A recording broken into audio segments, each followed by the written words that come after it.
Well, welcome everyone for joining our informational workshop on grant and funding programs for farmers. We are pleased to have you joining in with us this morning.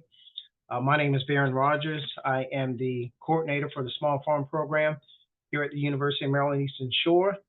I will be serving as your facilitator this morning.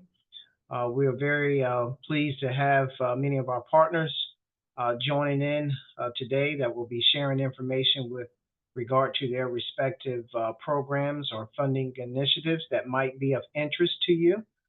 I will take time now to just kind of share with you some of the things that we'll be covering today. Uh, Hopefully, you all should have received an agenda, but what we're going to be covering today is our Value Added Producer Grant Program. We're going to be covering programs that will be from Maryland Department of Agriculture, some of their funding initiatives. We're going to be touching on some programs through MARBIDCO, some of their grant and loan programs, as well as some programs that will be available through the Nature Conservancy as well as Northeast SARE. So we got quite a bit on tap today. If you do have any questions or comments, you can perhaps put that in the comment section. Both myself and my assistant, Ms. Sankar, will be checking that periodically and will respond to those accordingly. So at this time, since we have quite a bit on tap, I will go ahead and unshare my screen and turn it over to Ms. Lisa Fitzgerald. She is with the USDA Rural Development. She is the Business and Cooperative Program Director. So Lisa, I will go ahead and turn it over to you. Thank you very much, Baron. And good morning, everyone. I hope you all can hear me. I am going to do a quick presentation on some of our programs that we have open currently here at USDA. Let me share my screen. I will also, just to give you a little bit of background, I have been with the agency for many years now. I started back in 2003. And I've worked as both a community program specialist and a business program specialist. And now, as Baron said, I am the director of our Business and Cooperative Program branch. Hopefully you all can see my screen. There we go. So I probably will turn my camera off. Basically, we have, can you see the screen? Hopefully it says Rural Development at the top. Everyone, unfortunately, I'm so used to Teams versus Zoom. Or Yes, we can see it. Okay, it's a blue screen. I have 3 screens here, so this is a general overview of our programs. As I mentioned, Rural Development, if you're not aware, has 3 different departments or sub-agencies within it, 3 different program areas. And this was going to just do a general overview for everyone about the 3 different areas that we have, which include housing and community programs, which under that includes water and sewer and community facilities. And then the business programs, which I'm heading up currently, is business and cooperative. It does include some programs related to farming or ag producing and as far as energy. So this is just a general. Unfortunately, this is not like a slide. I have to actually manually go through the slides, but we're open for business. So this is basically rural America, a place everyone can call home. I don't want to read this, but it's basically our mission is trying to enhance the economic prosperity of rural areas in America. We, in our office in Dover, Delaware, handle Maryland and Delaware, the rural areas in those 2 states. Most of our programs, at least in business programs, the population is limited to 50,000 or less for the programs, with some small exceptions. In some of our other programs, the population limits are even smaller. So we definitely are focusing on rural America. And as I mentioned earlier, we're comprised of 3 agencies: Rural Business Cooperative Services and Business Manufacturing, Rural Economic Development and Cooperative Services, and promotes renewable, sustainable energy. That's going to be the crux of our focus today, what we're talking about. As I mentioned, we have single and multifamily housing. We do have community programs, and that is the program which will help with grants and loans for essential community facilities such as hospitals, first responders, libraries, town halls, etc. And then rural utility service is communication, internet. I personally have not worked in that agency, so I don't actually have a lot of background knowledge in that. We won't be taking questions today as far as Q&A is concerned. However, if you do have a question, I will be providing my email address, and you can certainly email me later for more clarification on something if you have a question about what I present today. So here we are, growing businesses and training rural Americans for jobs. That, again, that is part of what the Business and Cooperative Division does. We are trying to improve the economy in rural areas. The Princess Anne community, where UMES is located, the Eastern Shore, as I mentioned, is definitely qualifies for the 50,000 or less. Most of the communities there are much smaller than that. So if you live in one of those areas, you definitely should be able to qualify for our programs. However, if you're not sure, we do have on our website what's called an eligibility mapper. And that will tell you, if you put in an actual address, whether or not you're eligible, depending on the program. So that's a pretty helpful tool. I usually do recommend that people do that prior to doing any kind of application with us, just because I don't want you to waste your time. If for some reason you were not eligible. There are some towns that are smaller, but they're on the edge or the cusp of a larger community. And then they're considered to be urbanized. So the example would be if you're close to Baltimore, you're close to Washington, D.C., you're close to Wilmington, Delaware, your town itself may be small, but they're more suburban in nature, so they wouldn't qualify necessarily for our programs. Okay, so through this program, we have our flagship program has always been, since I've been here over 20 years, the Business and Industry Guaranteed Loan. We're not going to focus too much on that today, but that is a program that we have in which we can guarantee a loan. And these can be large loans up to, $5 million at our office or $25 million with national office approval. So we did one last year in Maryland, that's $10 million. So it's a guaranteed loan. It doesn't have to be just ag related. It can be any kind of small rural business. But that is an option as well if you know of anybody that'd be interested in that. We help small businesses and rural manufacturers with training, education, and entrepreneurial skills. That is through our Rural Business Development Grant, which is for nonprofits. So that would not be for ag producers, but just so you're aware of that as well. We want to bring capital to rural America, support rural business development, create jobs and restore jobs, and bring high-speed internet, as well as boost sustainable and renewable rural energy production. And then this is more detail on that. We try to put investments in rural areas in partnership with private sector lenders and community-based organizations.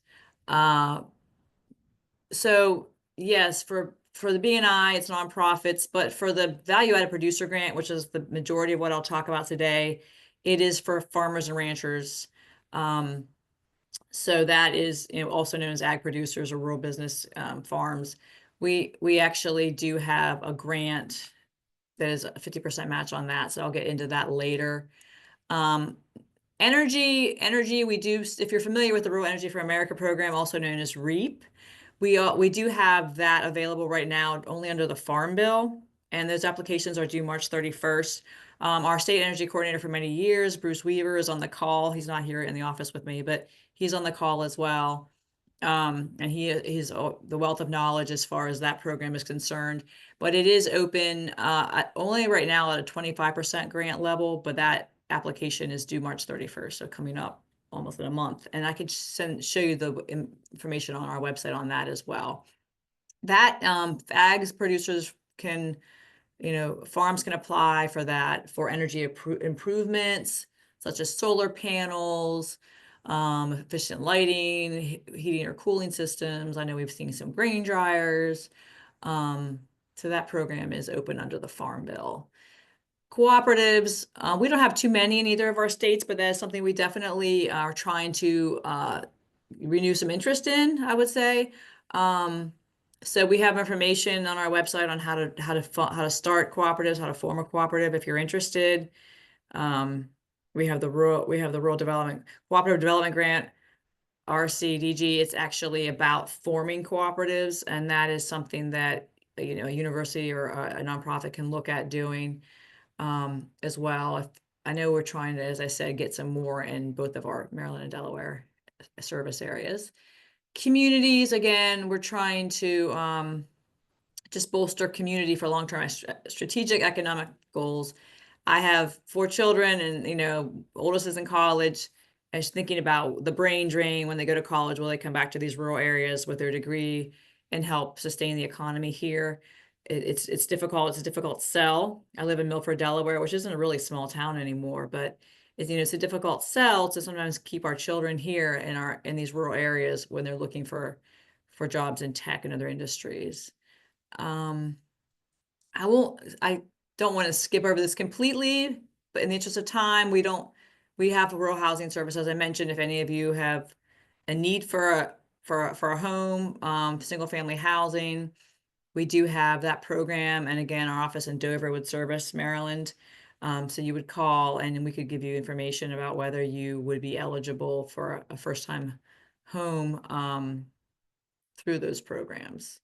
So I personally, again, have not worked in that program. I'm not extremely knowledgeable about it, but it's a great asset for people in rural communities. I'm going to go a little faster here. I mentioned community programs. So again, community programs is education, healthcare, public safety. So ambulances, police cars, libraries, daycare, schools, health clinics, fire halls, community centers, first responders. So all of those things, I've worked in that program for years, and they are grants that require a match for those things, but usually it's a public body or a nonprofit that applies. But it's a great program. They also have loans, direct loans from the government that will fund community projects at a low interest rate, which is a great program if you're looking for a longer term and a lower fixed interest rate. So if you're in your community needs a fire hall or a rural hospital or health clinic, you can reach out to us. I'll get you in touch with the program director for that individual program. Utility service has to do with high-speed internet, water, and waste. We've definitely had some clients in Princess Anne as far as the Somerset County Sanitary District, their water and waste borrowers of ours for many years. When you have, when you're in public water or sewer, we can fund USDA's under our web can fund those types of programs. So it's very important. Multi-million-dollar water and sewer facilities, distribution lines, wells, treatment for sewage. All of those things can be funded by our office as long as you're in a rural area of 10,000 people or less. So it's definitely a benefit to the communities to have that loan and grant funding. Otherwise, it wouldn't be affordable for the communities to pay for that. High-speed internet, that is handled out of our regional national office. We don't handle that in-house. I mentioned waste and water treatment and disposal. Electric and telecommunications are both also important in rural communities, but that is handled out of our national office. So I apologize for the scroll. We're getting towards the end of this. This is an overview, general overview publication that was put together by our national office. So that is what I wanted to share with you initially. Before we get into the crux of what I want to talk about, which is the Rural Development Value-Added Producer Grant. Can you still see my screen? I think I'm still sharing, hopefully. Yes, ma'am. Yes, we can. Okay, this is our fact sheet. It came from our website. As you can see, it has a QR code right here. If you're at home and you want to scan this with your phone, I can also drop this link in the chat here. I can get down to the chat again. But it's pretty easy to find. Once you get into the once you get into our general website. But we like the fact sheets because they're one pagers. They're very concise. I'm going to go into more detail than this, but basically it says, what does this program do? Value-added producer grant helps agricultural producers generate new products, create or expand marketing opportunities, and increase producer income. And they give examples, jams and jellies from produce, textiles. We always give the example, very simple examples of tomatoes to salsa, or, dairy cows to ice cream. It's a value-added product. That's not the only change. That's called change in physical state. Not necessarily the only way to get a value added, but the most common, or probably most understood, most well known. If you're thinking about doing organic, if you're trying to expand your market, this grant, we do tell people, is generally for marketing, although there are some other things. How can funds be used? Planning activities, working capital expenses relating to producing and marketing value-added agricultural products. So, conducting a feasibility study, developing a business plan. If you're in the earlier stages of producing this product, you may be looking for that route. Working capital expenses include processing costs. There are some nuances and limits on this, but as you get into it, you'll see marketing and advertising expenses and eligible inventory and salary expenses. So we generally tell people you're not going to build buildings with this. You're not going to buy large pieces of equipment. You need to already have the building. You should already have the main equipment that you're using. This is not to take the place of that.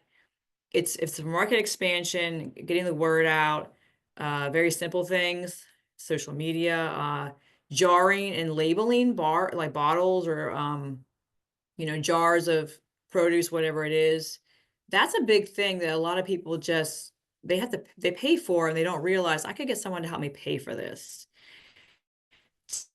To get when you are selling something that, say you start at a farmer's market, or just like with your neighbors, or just locally, now you want to take it to the next level. You want to scale it, and you're thinking, how can I do this? I can't really afford this extra cost when, shipping things out to consumers, when you're not just having them come to your farm or getting it to a grocery store or something like that. You want to be able to have a brand, right? So that's kind of the gist and the intent of this grant. I will say, and of course you can link on these things here. There is a new process this year, which we're excited about for this grant in particular, called the Value Added Portal. It's a application that's online. For any of you that have ever worked with this before, any grants writers that have been on the call, or people that have ever helped with the Value Added Producer Grant, no, it's not the easiest application we've ever had. It's probably the longest one we've had for any of our programs. And some of the questions can be confusing, depending on what kind of applicant you are. You're not sure if you're supposed to fill certain parts of it out. So, the national office heard us say this, and they're like, how can we make this easier for our applicants? And so they've been working on developing this application portal. It's brand new this year. The application opened on the 17th of January. It's due on the 17th of April. So you have, a few months, and right now we're sort of in the thick of it. We can help you if you have questions. I know there are some nonprofits that will assist with this, as far as they helping you get it done, helping you get the level 2 e-authentication you need. You, of course, need sam.gov. If you're not familiar with that, we can certainly share information on how to do the SAM, get the SAM registration done. You need that for almost all federal funding anyway. But there are some people that can help. And of course, there are professional grant writers that will help you if you want to pay for that. It's not required, but it is an option that you have if you're overwhelmed by it. Our hope is that with the new online portal, it's going to be easier. It's going to be computer-based. It's going to ask you questions based on what type of applicant you are, skipping unnecessary things. So that's just a thought as you move forward with this. This is a one-pager. I'm going to try to see if I can get something else on the screen that might be able to help you. Let's see. Lisa, we also dropped the link to the Value Added Producer Grant into the chat for everyone. Thank you. I can't, it's hard for me to navigate this with all the different screens and everything else. So I can't even, I was meant to turn my camera off, and I apologize. I kept it on the whole time. But I'm going to move this screen over. Here you go. Oh my. What did it just do? Okay, let's see. Okay, hopefully we can still see that. It says value added producer grant for fiscal year 25. Yep. Okay, so this is the actual website. If you want to drop this in, oh, you probably can't. If you do this, I do it this way. Oh, now I can't even see my picture. So this is the website link. What I just showed you was the fact sheet. So that is a one pager that's intended to be printed. This is an interactive link. I would highly recommend, if you're interested in the value added, please go visit this page. This is the portal. So within this link, you have the application user guide. Again, this is a brand new thing for all of us. I'm going to click on this. This is a long document. It's 124 pages. But that's, I think the portal is going to be mostly intuitive, meaning you'll be able to kind of go through just like you do anything else online and just try to figure out, okay, I'm going to answer this question, yes or no. It's going to prompt me for something else. Here's the actual website link, which again has the portal on it, where it has the overview. To apply, you go here. You need to have, I would strongly suggest this. If you can see my screen, value-added self-assessment survey to confirm potential eligibility for the program. Please do this before you start. Even if you've gotten it value-added before, you've applied before, I would definitely do this. You also need to, before you go into the GAP or grant application portal, as I mentioned, you need to start an application by going through e-authentication. And here's level 2 e-authentication, e-auth, what we call that in government speak. And here's the account. So all of the information, excuse me, is on this page. Really is where I would direct you. If you guys can, my friends at UMass can drop the link into this chat for them. It's a great one. But if you just Google, honestly, if you just Google USDA RD VAPG, this will come up. But it's as I mentioned, it's due April 17th via the portal. So my understanding is we're not going to take any kind of paper application and grants.gov or anything like that. It has to be done on this portal. So I would do the survey, the self-assessment survey first, as a first step. And then once that comes up, you'll be able to see it's going to prompt you with questions. I'm not going to go through it, but that would be the first step. And I think this is pretty short from my understanding, but it does give you opportunities to put a contact information in for yourself. Lisa, I was able to put in the link that ended with FY25. Yeah. Okay, good. That's that one. Yeah, and then it will take you to this page too. This is just our website. So as I said, it's very easy to Google this and get to that one. So yeah, and then like I said, there's a user guide. Is everybody familiar with SAM? That's what this looks like. It's 100% free. There are some imposter sites, I guess you would say, out there that will try to charge you $499. This one with the Uncle Sam hat, it says official U.S. government website. This is the one that you need. And like I said, it's not just for us. It's, as far as I know, for any kind of government funding. If you already have a SAM, but it have to be renewed every year. So if somehow it's lapsed, you might have to get a little bit of work to get it back. Especially if the person that set it up is no longer with the agency. That gets a little tricky because their email address is attached to it or their cell phone number. There is a help desk with this, an online and a phone call help desk with this. If you need help, you can certainly get on the help desk and say that this is what my UEI number was, but it's lapsed. So I would not wait to do SAM. If you think you want to apply to this, make sure you have SAM. It can take time. Even though you have to April 17th, you definitely want to have that done. So SAM. So the portal, again, eAuth. And so all of it is here. And they even had the value-added harvester applicants, which probably most people would do if you're harvest or grow something. It's probably what most people fall into that category: locally produced food, mid-tier value, anaerobic digesters food. So they have even some more specific information. So I think they've done quite a bit of work on this, and I think it's hopefully going to be very user-friendly. Even though it's new for all of us, I'm hopeful that it's going to be an easier tool than the paper application. And that is really the gist of what I wanted to talk about today. I know I am ending a little early. Since we have a few minutes, I may show you the program and services. This is our main website.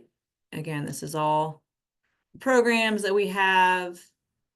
I mentioned our business programs. Cooperative falls under my division as well. Energy programs and housing I mentioned, which, again, if you're interested in those, you can click on the link. Under energy, again, there were some changes recently about the energy funding, but if you were to click on like the renewable energy link, it mentions, and this is public information on our website, that we've paused receipt of applications for the Inflation Reduction Act funding. However, we are, as I mentioned earlier, still accepting applications for Farm Bill funding through March 31st, which is coming up. And so only complete and eligible applications can compete for funding. That is important. Try to be as complete as you can. And then if you click on Delaware and Maryland, this is a national website, so the information is going to be pretty much the same, but you can click on Delaware and Maryland, and it has the Federal Register notice, frequently asked questions. So that's, again, this is the REAP program for the Farm Bill. And then we do have loan guarantees as well, just like we would for our business programs. If you have an energy project that you want that's a large loan and you want a guarantee, if you're a rural small business or ag producer, you can apply for the guaranteed loan under REAP as well. That is open. And again, checking eligible areas. We call this our eligibility mapper, but you would click on this and you can't just put a specific town. You really have to have an actual address, like a person's address. But depending on the program that you want to check, we're under business. And this tells you what this includes, all of these programs. If you want to apply for any of these programs, you're on the business page. And then you say, okay. And then you would put in an address. Here. I'm just showing you how to do this. I will put in, you have to accept the disclaimer. I'm going to put in, remember, well, I'll put my own address in. You guys don't, not that it's,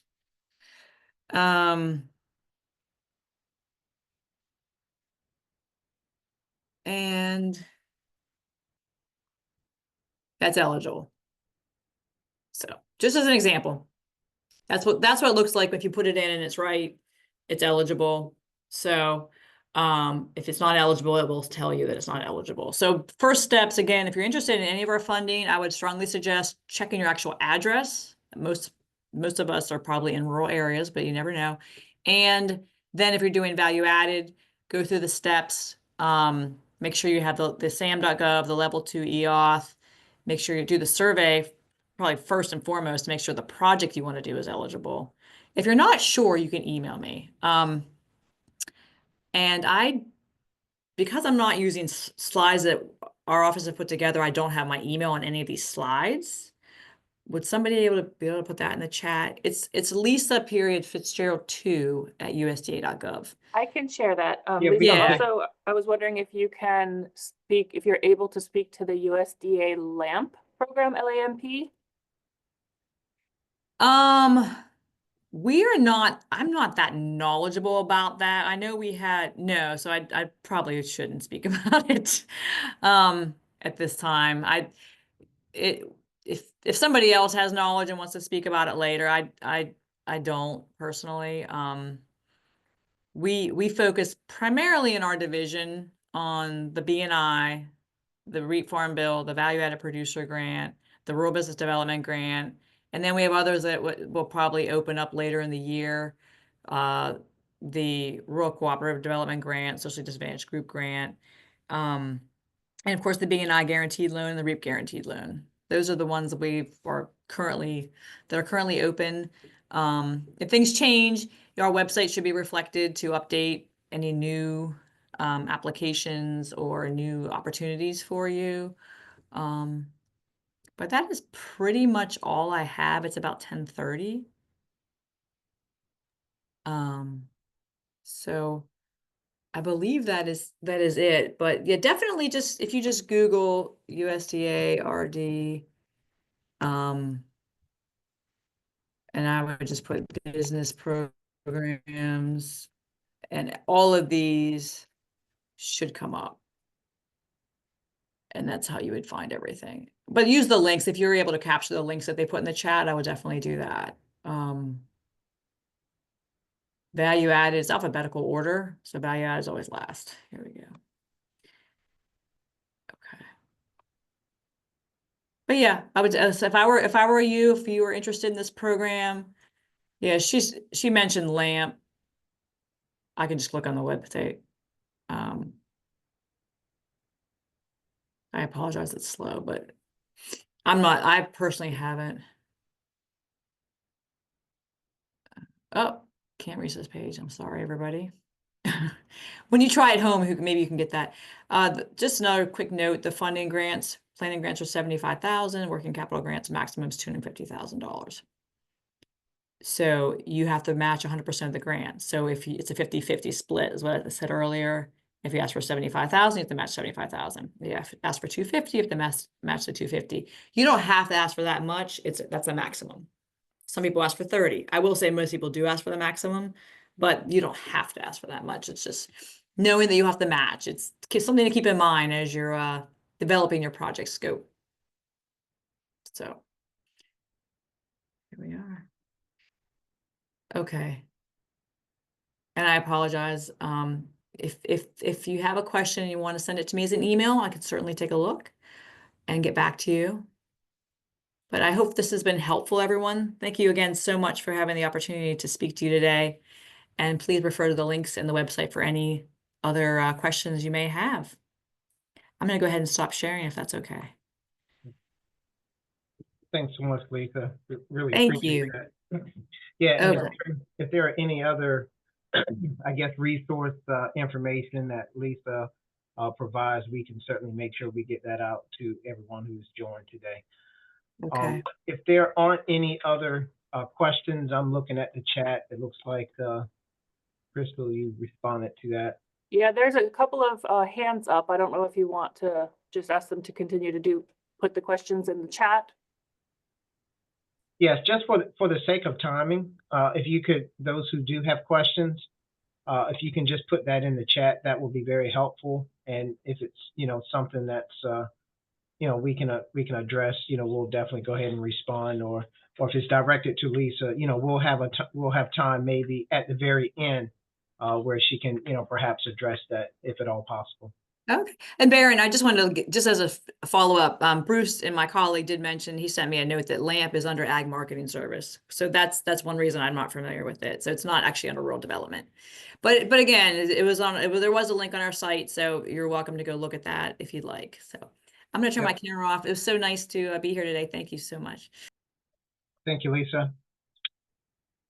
Okay, so next on our schedule, we have Allison Rowe and Sierra Christie. They are with MARBIDCO, and they're going to be sharing with us some of the different types of grant and loan programs that they have to offer. So we will go ahead and turn it over to you. Thank you, Ben. I'm going to attempt to share my screen. Can everybody see that? Yes, we can see it. Okay, thank you. It does have speaker mode though. Oh.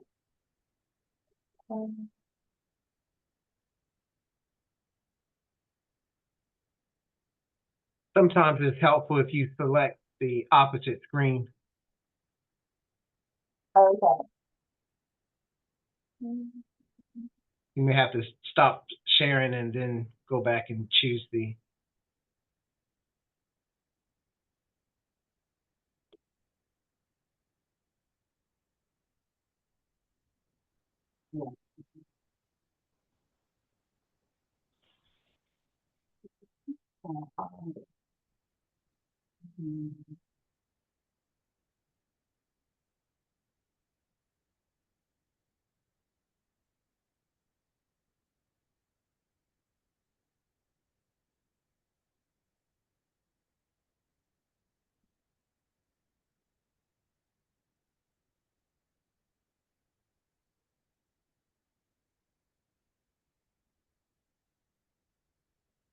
Or if it's helpful, Crystal, if you have the PowerPoint, Oh, here we go.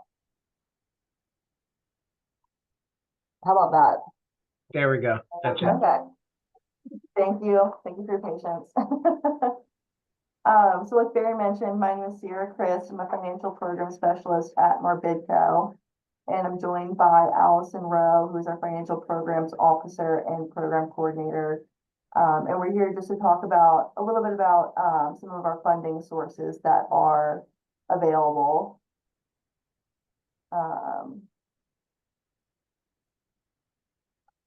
So a little bit about MARBIDCO. We are an agricultural and resource-based business development financial intermediary, and we serve the entire state of Maryland.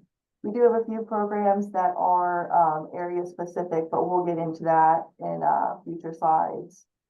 We have a primary focus on agriculture, forestry, and seafood and aquaculture. And our tagline is food, feed, and fiber. So the top ag and rural business development concerns that MARBIDCO is here to address is the access to affordable credit and capital, loss of rural land, and help for young and beginning farmers, get started, or farmers that want to diversify. This also includes watermen. And we're also here as an information and a referral business planning resource. Just as a little note, ag and rural business industries is a key part of Maryland's industry. It has a $20 billion economic activity impact.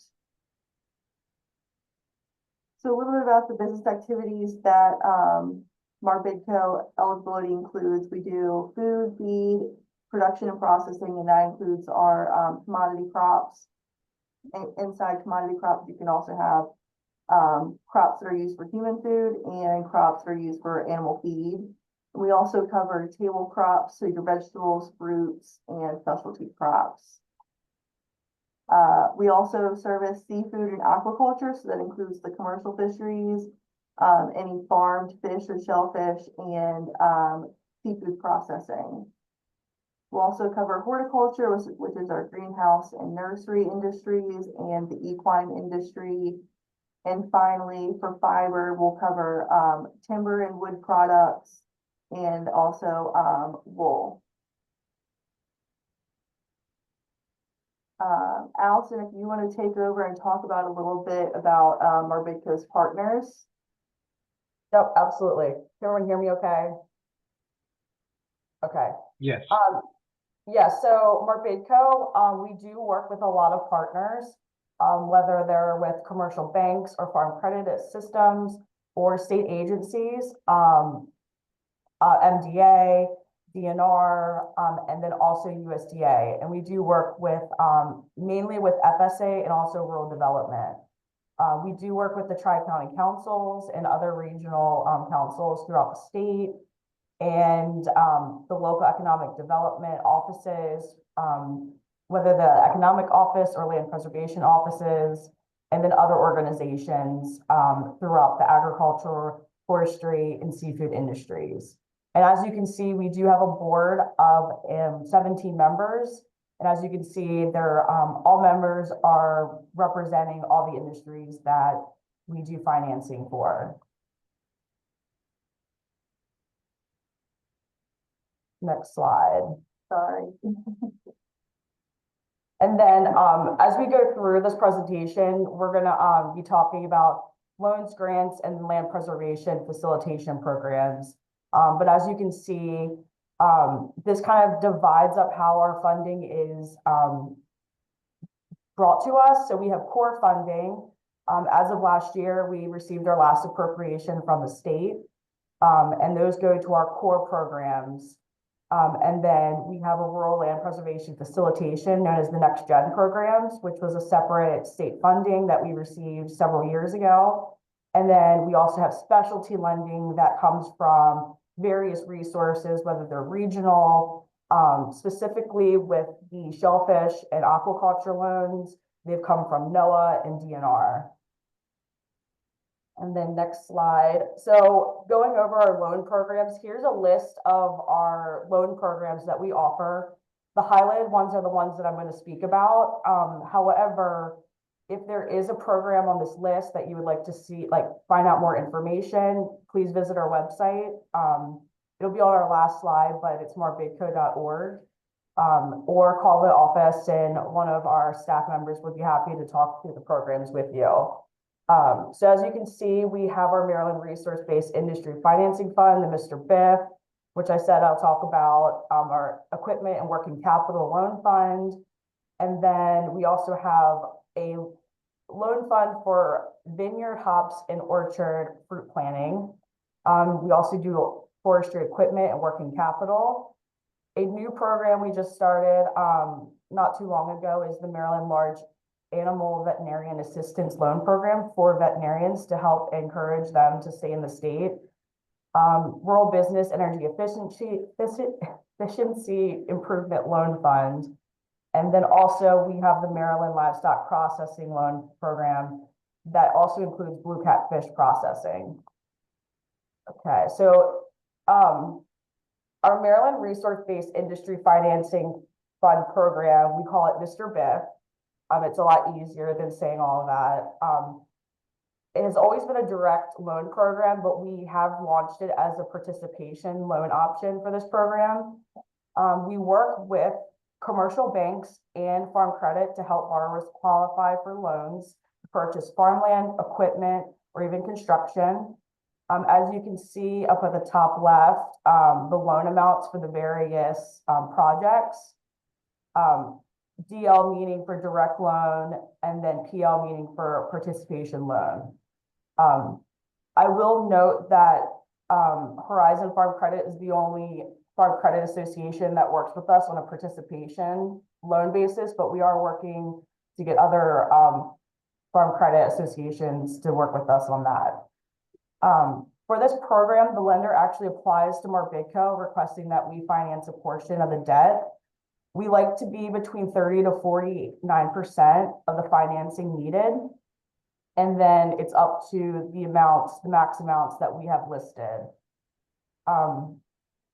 Under both of the options that we have for the Mr. BIF program, we take the second lien position of the collateral. So we are taking on the credit risk of the bank in order for them to make the deal work for them.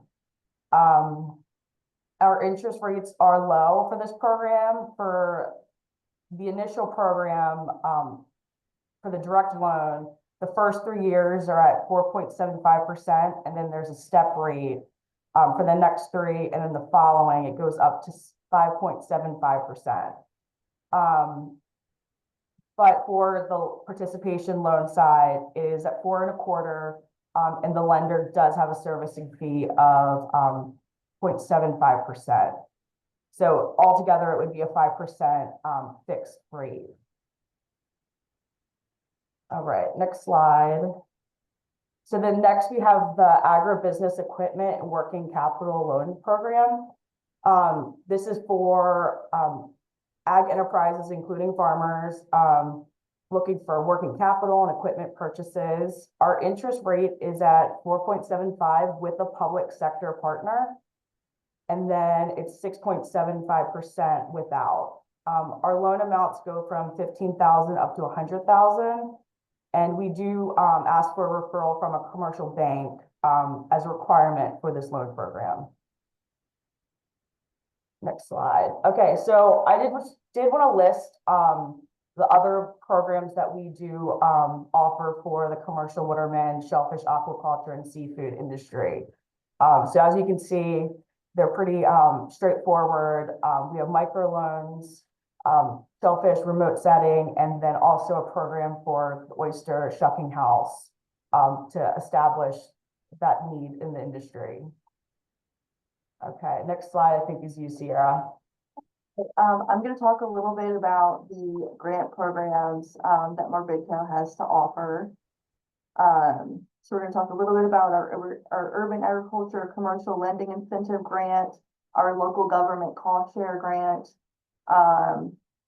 the Maryland Value Added Producer Matching Grant, which partners up with the USDA Value Added Producer Grant, the Future Harvest Beginner Farmer Training Grant, the Certified Local Farm and Fish Food Aggregation Grant, and our regional equity incentive matching grants.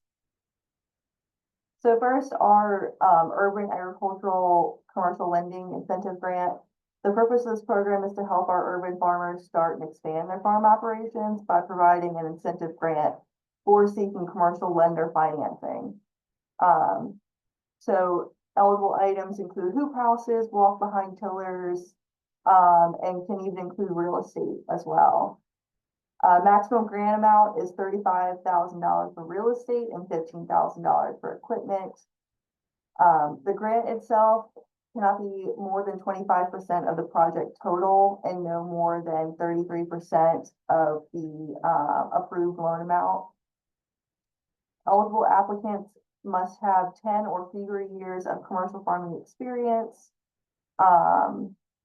and a commercial food and fiber growing operation located in an urban area as defined by the U.S. Census and any incorporated municipality in Maryland.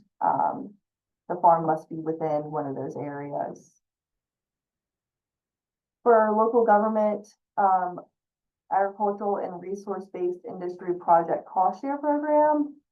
For this program, MARBIDCO will collaborate with local governments and economic development offices to support agricultural and resource-based industries.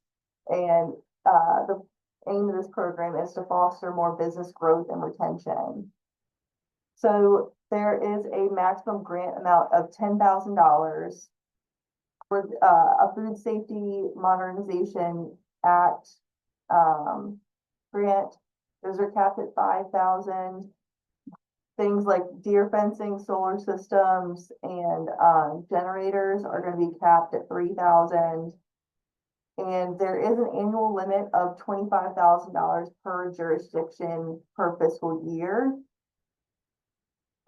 Eligibility for this program, the cost share request has to originate from the local government or regional council or economic development office.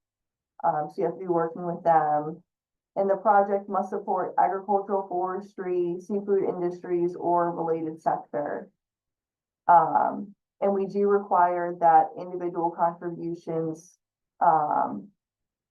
are required from farmers and business owners. So for the Maryland Value Added Producer Matching Grant Program, this provides a grant to encourage participation in USDA's Value Added Producer Grant Program. There is a matching requirement of the applicant for the USDA program, and this, our program comes to help fill that match. So the USDA grant can be up to $75,000 for planning and $250,000 for working capital. And MARBIDCO will provide up to 15% of the matching funds requirement for the USDA grant.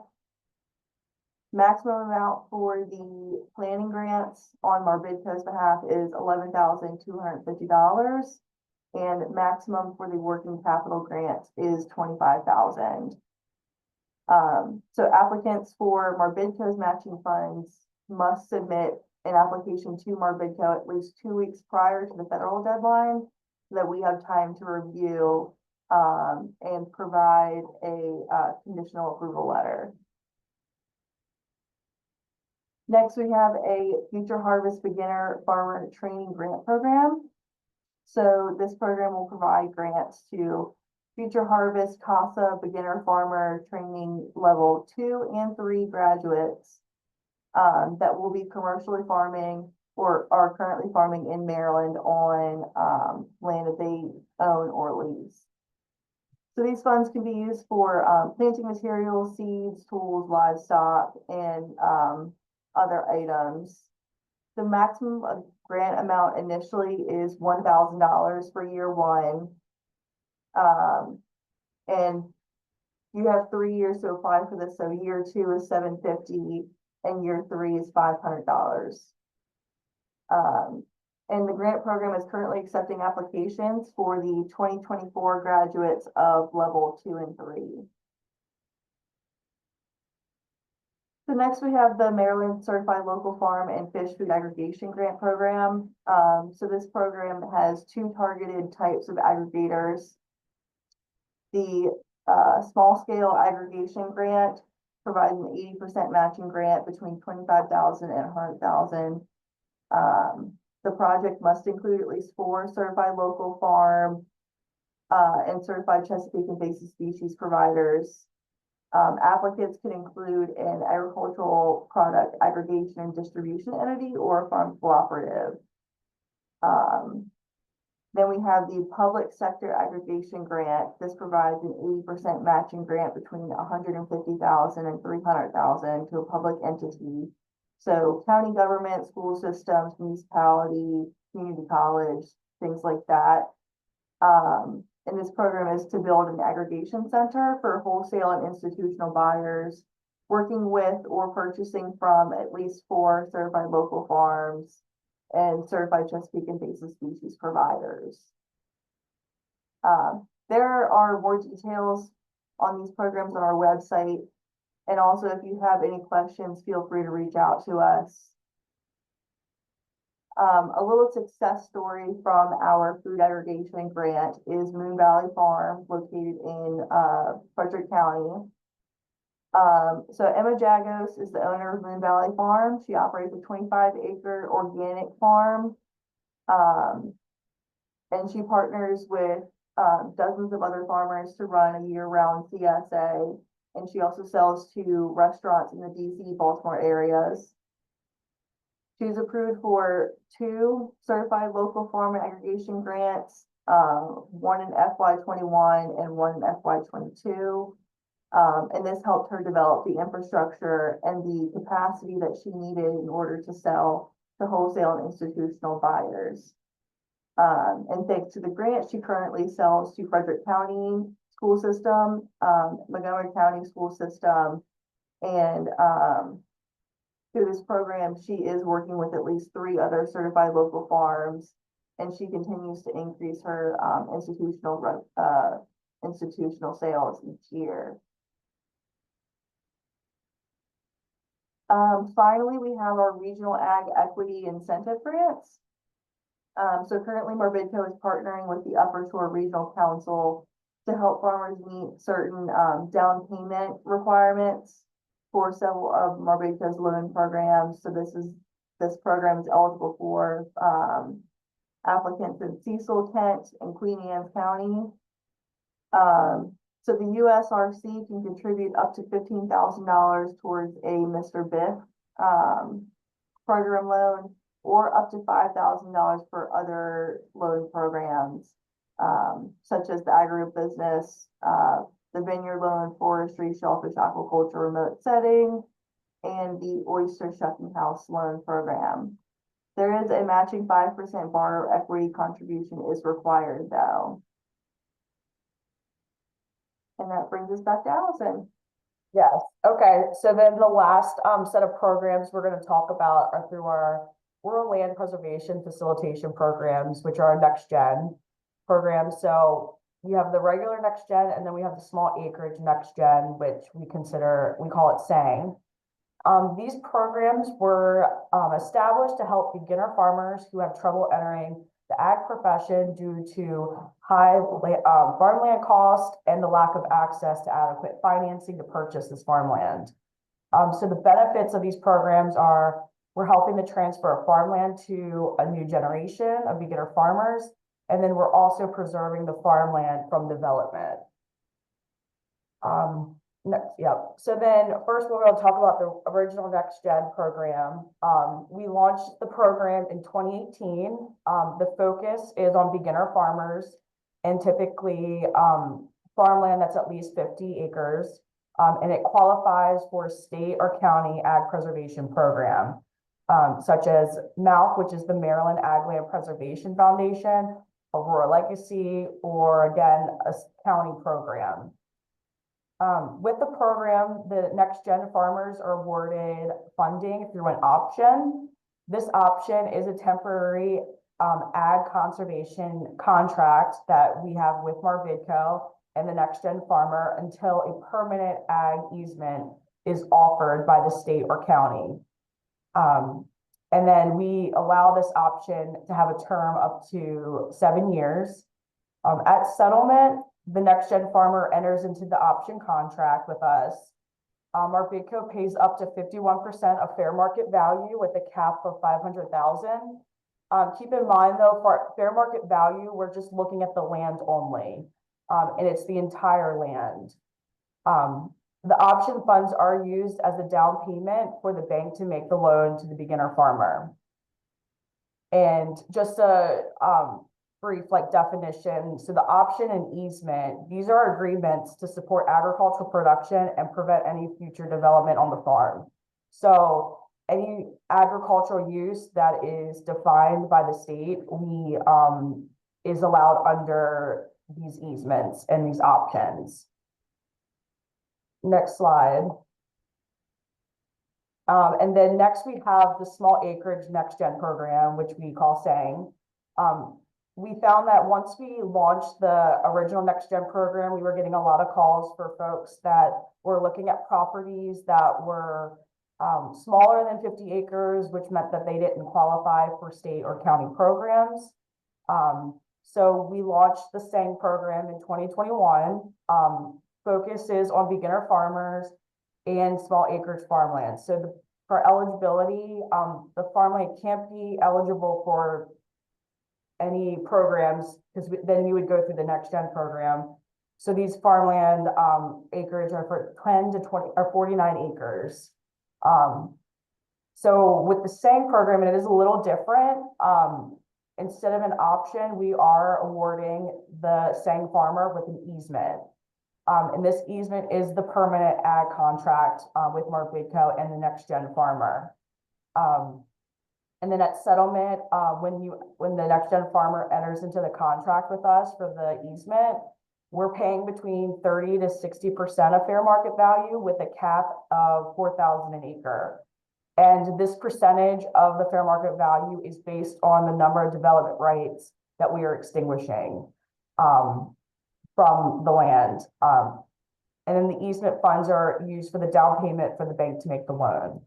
And again, the ag easement is to support agricultural production and preventing any future development of the farmland. So again, it's used for agricultural use that is allowed. Buildings that are used for agricultural use can be built on the property. We do allow for a dwelling to be on a property, a house, because we do encourage the beginner farmer to be located on the land. But these are easements that are forever. So, and we want to keep the farmland in preservation. And with that, that concludes our presentation. Our next slide, it just shows our website. So if there's any programs that you want any information more on, then we always encourage folks to visit or give us a call. Allison, I have a question in the chat. Yes. I have someone who said that they contacted the county representatives for preservation in several counties, including Calvert, Prince George's, and Arundel. And none of the SANG requirements line up with the county requirements for preservation. Are there any thoughts about working with the counties to ensure that the program is usable? I would like to have that individual call the office and I'll talk with them. So at the end of the day, the county does have to approve the property to be put in preservation. So there may be a county that they want certain acreage to allow to be preserved. So there is a restriction sometimes. The idea too is with preservation, they don't want a bunch of just parcels around, like they kind of want it to be kind of contiguous and have like more of a mapping. And also times it has to be within a certain zoning. So if there's properties that fit like the same model, but they're not in agricultural zoning or residential zoning and they're in the city zoning, then that would be an issue. That the county would not allow them to preserve property. So a lot of time, I will say, it goes back to sometimes just the counties on how their planning and zoning codes are.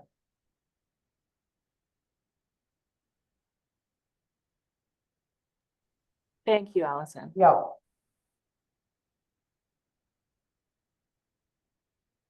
And if there are any additional questions, I'll drop, my email and Allison's email in the chat. Just if anybody has, any further questions or wants to continue to chat. Okay, great. Thank you, Allison. Yep. Yeah, appreciate that.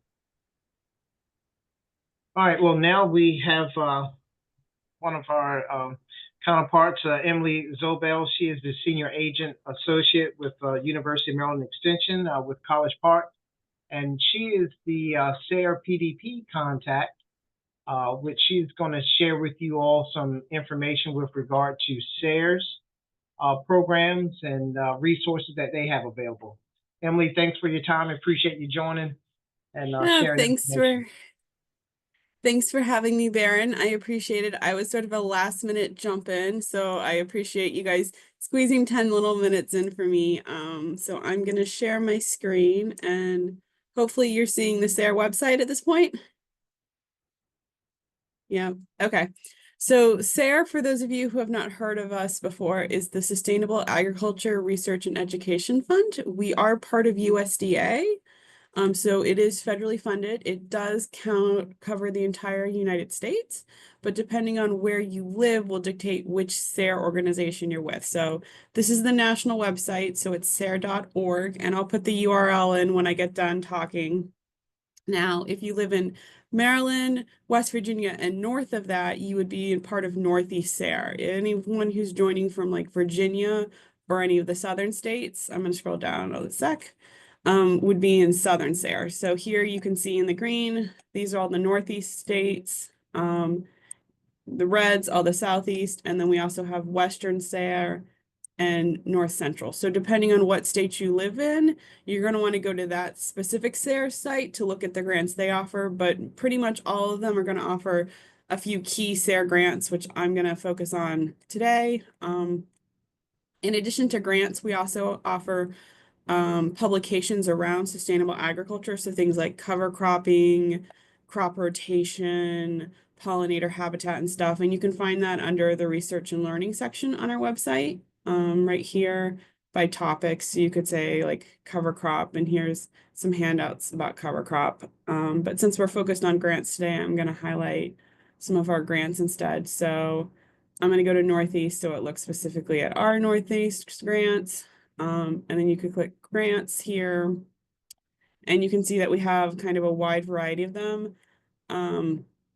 So we have a group of grants that are typically issued every single year. We did have a pause in 2023 on some of them as we were kind of renegotiating applications. I shouldn't say renegotiating, rewording and kind of replanning applications in order to make them more accessible to people who maybe don't typically write grants. So the ones that I really want to highlight today is the farmer grant, because that's the one that ideally is one of the two that we have that's for farmers.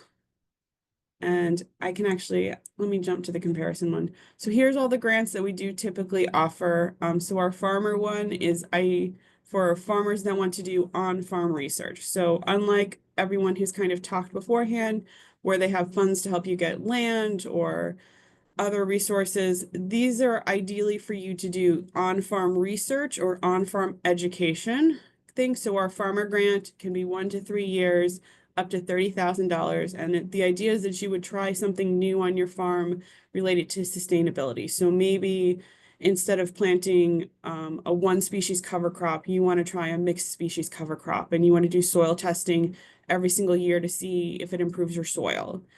We had one person in New Jersey who grew wine grapes, and there's several different ways you can prune wine grapes in order to thin them so they all ripen at the same time for wine. So he did an experiment where he blocked off his vineyards and pruned them different ways, and then saw which one was produced basically the better wine. So think of it as more of like on-farm research. So is there a question that you want to answer on your farm around your production? And it doesn't have to always be hands-on production. We've had people that have wanted to do marketing research. So there's a population of so-and-so near me. Could I grow and market a specific vegetable or meat or something towards them?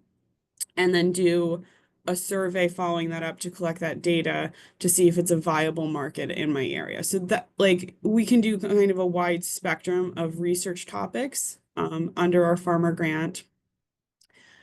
We also offer things like grad student ones. The partnership one would be more for someone who works with farmers, but it does require you to partner with a farmer. So if you wanted to do something that was kind of a larger scale project with, say, an extension agent in your county or something, you could look into the partnership. The research and education ones are even larger grants. So this is going to be 30,000 to 250,000. And these are going to be ones that are going to have that research component, but a lot of it is more emphasized on education. So maybe you did a farmer's grant and you found that dahlias were a really good cut flower to grow on your farm. So your next grant could be the research and education, where you did some component, but you also held on-farm educational workshops to teach other people how to grow dahlias. Our research for novel approach is another research one. That one tends to be more geared towards research professionals, as well as the professional development one is more train the trainers for ag service providers. And then periodically, every so many years, we put out more of like our community grants. So the one we came out last year was the Historical Underserved Farmers Community Grant. Prior to that, I want to say back in 2019, we had a different community grant. So you can keep an eye out for that. So I'm going to switch back just to our website. I'm going to just use the farmer grant as the example. So the farmer grant doesn't open until late summer, and then it closes in kind of mid-winter, mid-fall, and then gets announced the winners in winter, and then you kind of start your project. But you can go online and you can see your eligibility. So under our definition, any place that generates $1,000 of agriculture products can be defined as a farm. So urban farms that are doing more kind of a community, not community gardening, but community like food resources can find a way to kind of fit into this. We do have a more formal definition to it, so I would check with that to see if you're eligible. So what I would recommend doing is, if you're interested in applying for these, one thing that you can do is you can come down here and click view past calls for proposals. And this is going to take you to an older document. I'm going to scroll up. That's going to give you the information from the last grant that we offered. So this is the farmer grant from 2024. And you can kind of just see the requirements that we had for this grant in the past. Yeah, the 2025 grant is closed. So the way that it works is we open 2025 in 2024, and then it closes, and then you get the money to do the grant starting in 2025. So at the end of 2025, we'll open the 2026 grants, if that makes sense. It's a little kind of weird, but because you would think 2025 grant I'd applied for in 2025, but it's sort of you apply the year ahead for them. Our grants are not matching grants, but they are reimbursed grants. So you would spend on it, and then you would submit your receipts, and Sarah would reimburse you for them. We do have a section in here about what you can use funds for. So things like labor and material. You can do minor equipment, but you cannot do long-term equipment. So you can't use a SARE grant to put in a high tunnel. You can't use it to buy a tractor. You can't use it to buy a computer, but you could use it to buy seeds or fertilizer or drip tape. And you can use it to pay for your own labor, which we recommend including because doing research is more labor intensive. And you can use it to pay for additional labor. So maybe you want to hire an extra person to help with this research project. That can go in there. Here you can see there's ineligible ones. So we do kind of walk you through, like we've got a checklist on everything that needs to be in there. And then as you go down to the actual proposal, we have fairly clear kind of descriptions on the information we're looking for. SARE grants are judged by SARE proposal committees, which are made up of kind of either extension people, other ag service providers, other farmers, and other people who have expertise in like the ag area. So this isn't just government officials deciding who gets money and who doesn't. This is more of a committee of your peers looking at these proposals, and then they're all judged individually on a scale of like outcomes and outputs and feasibility. And then from there, the ones with the highest scale move forward, they get a second round. And then from there, they figure out how many of those they can fund. And then if you aren't funded, you get feedback on how to improve it as well. So even if you're hesitant to do it, I recommend put in for these grants. So yeah, and we'll have word limits and kind of descriptions on what they want. I'm going to quickly scroll back up, so hopefully this doesn't cause anyone too much vertigo. The other neat resource that we have is we do have a publication called Conducting Research on Your Farm. And you can download this as a PDF, or you can read it online. And this kind of walks you through loosely how to do research on your farm, especially if you're new to research.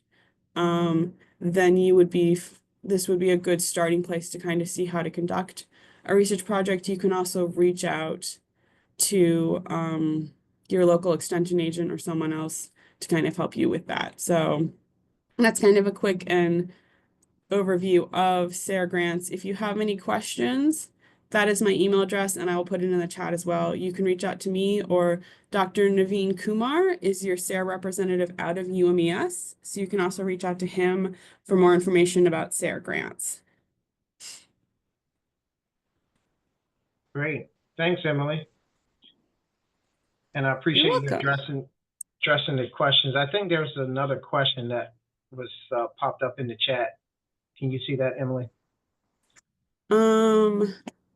Anything we can speak towards that, or is that something that So I haven't heard any word about the historical underserved farming community grant programs yet. I know, so because we do grants are awarded via like a committee would meet, would have to read all of them.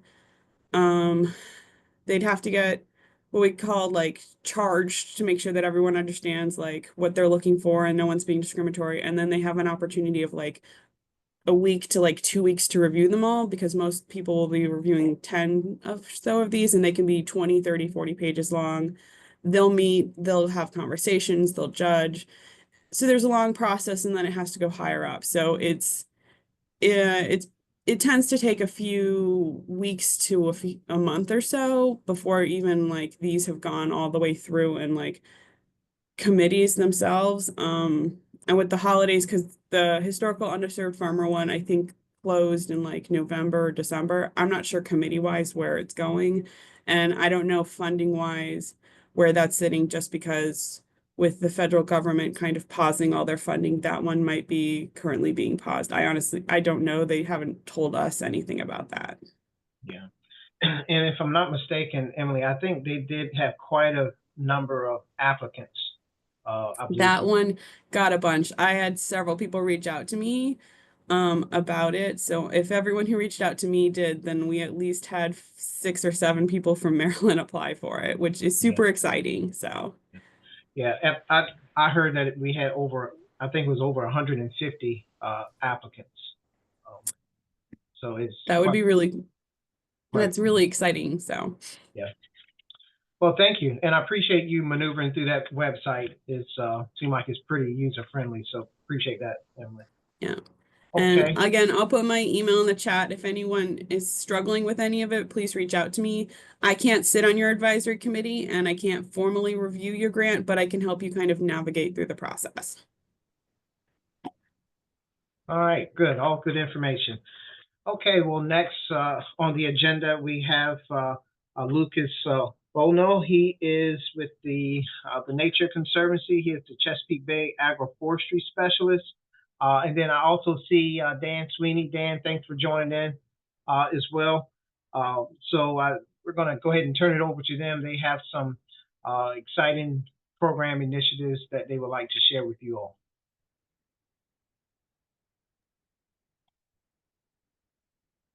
So I'll just do a brief introduction. My name's Dan Sweeney. I'm with the Maryland, DC chapter of the Nature Conservancy and part of the Chesapeake Bay Ag Team. A lot of our work is focusing on small farms, food systems, and table crop and specialty crop producers. We've been working with partners for a while now to try to understand those barriers to conservation and how we can incorporate conservation into the business process. We understand that farmers are running a business, and so we're exploring ways to develop both the business planning and conservation planning process, and how can we group them together, find resources, and develop plans alongside farmers and aggregation groups that help both food production and nature. So with that, I'm going to turn this over to Lucas Bono, our agroforestry specialist, and thank you. Hey, everybody. Thanks, Dan, for the introduction, and thanks, everybody, for having us. We're really happy to be here to share about our work and different programs that we have to offer. So I work as the Chesapeake Bay Agroforestry Specialist for the Nature Conservancy. And the project that I work most with alongside is the Expanding Agroforestry Project. The Expanding Agroforestry Project was one of the many Partnership for Climate Smart Commodities grants that were funded in 2023 through a federal award. Our grant project is focused specifically on helping farmers implement agroforestry practices on their farm to help produce resilient working lands for climate, water, biodiversity, and food security. I'll get into details later, but I just wanted to back up a little bit and give a little bit of a description as to, what is agroforestry? A lot of farmers are hearing this word a lot, and a lot of people are really excited about these concepts. But not everybody always knows, what are we talking about when we're talking about agroforestry? So broadly, NRCS defines agroforestry as being one of 5 practices. The first practice is alley cropping. You can see from this image here, alley cropping is a practice where farmers are able to grow some sort of commodity crop, whether it be hay, corn, soybeans, or table crops, anything like that, in between rows of trees. This practice is able to help farmers, produce several different income sources a lot of the time, and also helps create more resilient farms that are more resilient towards changes in climate that we're experiencing, whether it's extreme weather events from heat, rain, etc. Probably the most common agroforestry practice that you see in your day-to-day life, just driving through rural America and through Maryland, are windbreaks. This is a practice that helps farmers, decrease wind speeds and reduce soil erosion through planting rows of trees on the perimeter of farm fields. Silvopasture, this is a really hot topic these days. This is where farmers are able to graze animals within tree cover. So whether you have trees kind of planted in rows throughout a pasture or in small little clumps, basically by providing your animals with some shade, it helps, first of all, it helps their temperament and helps them live happier and healthier lives. But there's also been recent research that shows that animals are actually able to increase their daily daily gains in mass when they're grazing under shade, as they're able to graze for more hours of the day versus grazing in direct sunlight. Another is riparian buffers. A lot of you also probably heard of these. Riparian buffers are, when if a farmland is adjacent to some sort of body of water, farmers are often encouraged to plant trees alongside this body of water in order to decrease sediment and nutrient erosion into the body of water and increase the water quality for the region. This is a great use of sort of these marginal lands that are oftentimes either difficult to work with or unproductive for farmers. And the final NRCS-defined agroforestry practice is forest farming. This is where farmers are able to grow crops under fully closed canopy.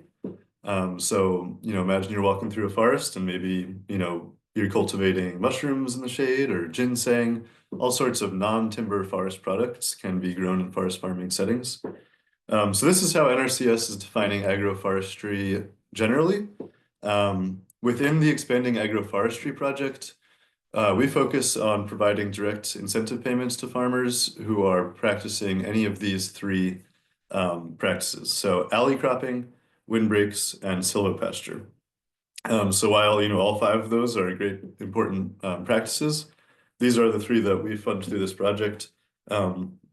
We see these just as being most practical for farmers to implement, and it's also an area where there's not necessarily a lot of funding available right now. So we're trying to help fill that gap and work with farmers to get these projects off the ground.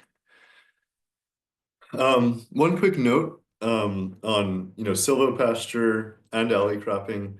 When people are talking about these practices, sometimes people are talking about adding trees into the environment. This is called additive silvopasture, additive alley cropping. And sometimes people are talking about removing trees from the forest so that you can use the that newly cleared area to convert to grazing or to convert to some sort of cropping system. In our program, we actually only do fund additive silvopasture or additive alley cropping, where you're adding new trees into the system. Oftentimes, when people do subtractive agroforestry practices, it can actually be more damaging to the system than adding value. So that's what there are examples where it's practiced well, but in our program, we are only funding additive projects. So our project, it's a $60 million grant. It's being implemented over 5 years across 30 states with a target of converting 30,000 acres into agroforestry. Our partners, we have 6 partners in 6 different regions. Our partners in this region is Virginia Tech. So we work very closely with folks at Virginia Tech to help farmers convert their farms into agroforestry practices across Kentucky, Ohio, West Virginia, Maryland, Delaware, and Pennsylvania. I work directly as a technical service provider with farmers who are out of Maryland, Delaware, and Pennsylvania. But we do have resources for individuals who are outside of those states. This is just a little bit of a program overview. So we do provide direct incentive payments to farmers, but we're also we're focusing on outreach, recruitment, and awareness building for agroforestry. This is a new practice, and so making sure that we're there on the ground, and taking opportunities like this to educate the public about agroforestry practices. We obviously have the incentive payment program, which I'll get into shortly, where we offer financial and technical assistance to farmers to actually implement these practices. We're also working with farmers to create agroforestry demonstration farm plantings. So if you're a farmer who is, likes having people out to their farm, likes sharing, what you're doing and helping farmers learn, new practices or new tips and tricks on how to have a viable and thriving farm. We love to partner with folks like that who are willing to actually have their farm be a demonstration farm and have other individuals come out and visit. And we're also working with agroforesters that are already out there in the world and creating farm tour opportunities and things like that for both farmers and natural resource professionals to come out and learn more about these practices.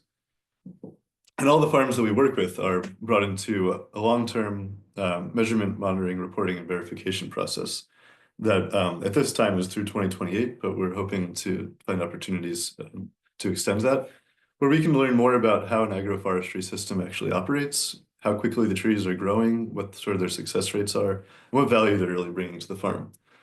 And finally, you know, when we're dealing with trees, a lot of times we're dealing with new crops and things like that. So, you know, we work with farmers and others in the region to help, you know, create the enabling conditions and market development, financing options, and things like that to really allow this practice to thrive. Here's a quick little breakdown of how the funding is actually allocated. So 36 million of that 60 million is for direct incentive payments to farmers. 24 million is for, you know, all those supporting activities I was just mentioning. And when we're actually looking at the breakdown of incentive rates, I think, you know, this is probably what a lot of the farmers are interested in learning more about. Like I mentioned, we provide direct incentive payments to farmers for planting trees and for help with the associated costs of, you know, establishing those trees and having a thriving agroforestry system. And so our funding breakdown, I think, is really great for farmers because the funding is actually given to farmers before most of the costs are incurred for these projects.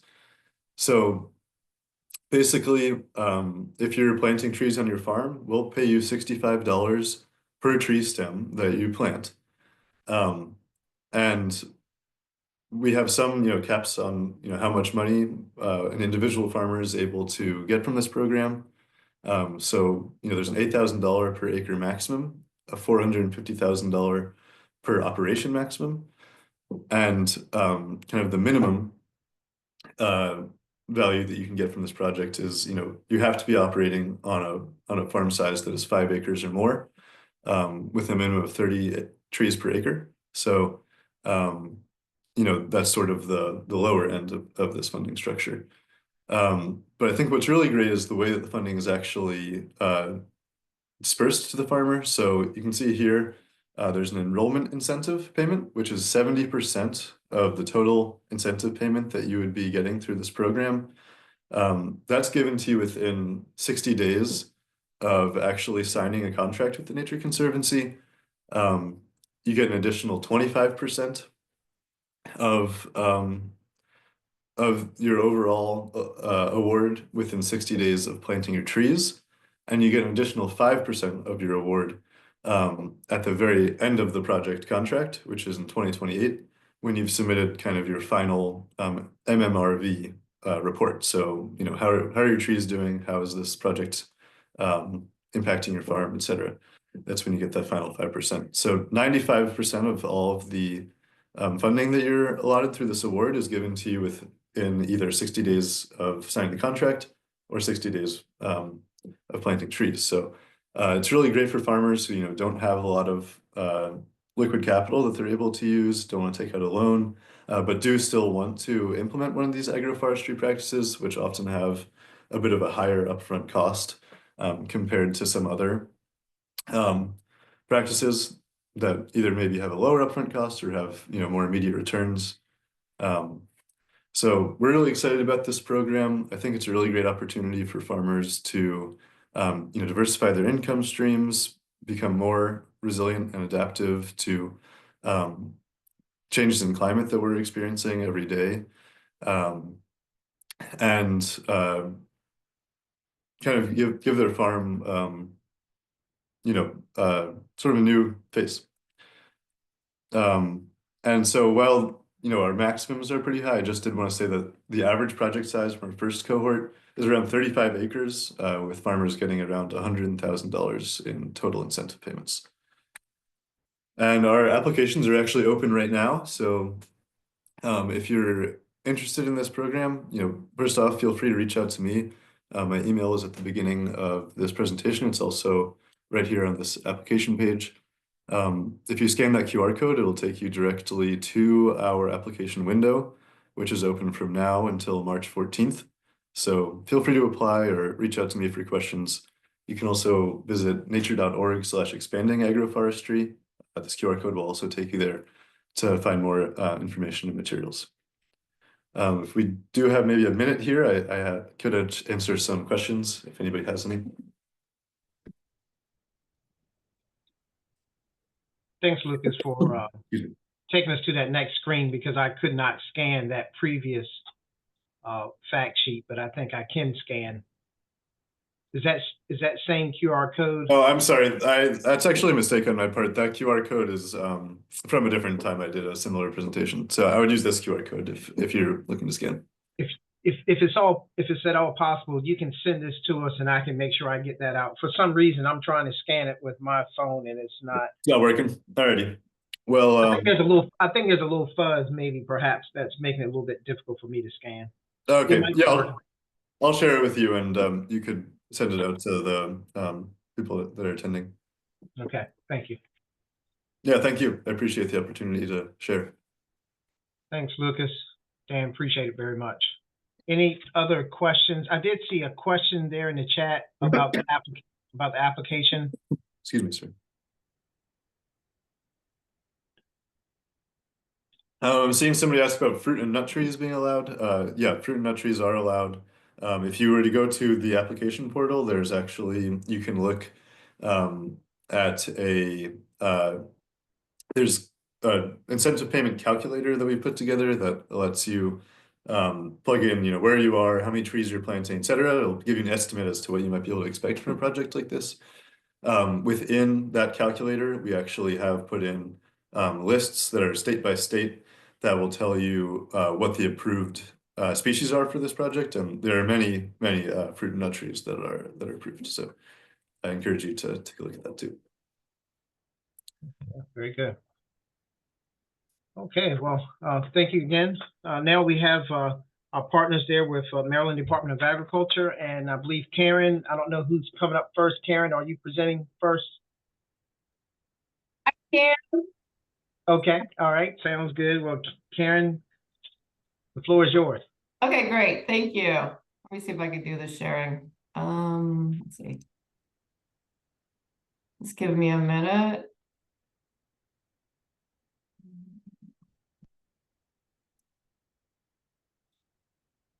I know after all the practice we had. There we go. And wait a minute.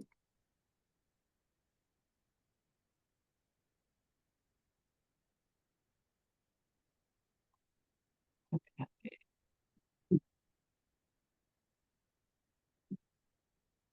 Is this the right screen?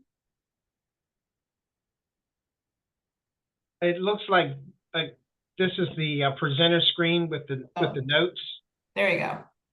Is that the correct one? Yep, that's the right one. Okay, great. Thank you. Sorry about that. Hi, folks. My name is Karen Fedor. I am with the Maryland Department of Agriculture. Well, as some of you heard from some of my other colleagues and partners regarding federal grant programs, the Maryland Specialty Crop Block Grant is a federal grant program. The MDA does administer funds through for the Specialty Crop Block Grant.